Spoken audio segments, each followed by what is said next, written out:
Hey everyone, welcome back to Twinges 英会話。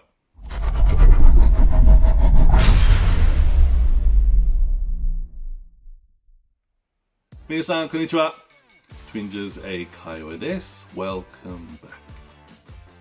今日のワンポイントレッスンは Phrasal verb 句動詞で、今日の Phrasal verb は to cut down on。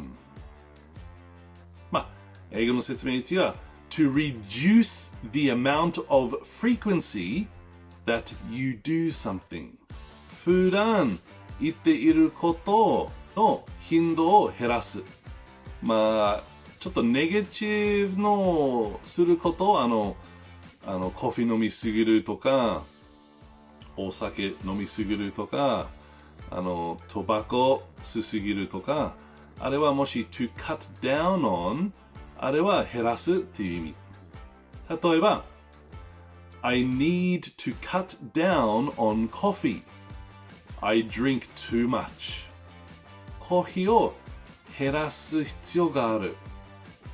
いつも飲みすぎるだから。で、もう一つ。She needs to cut down on shopping.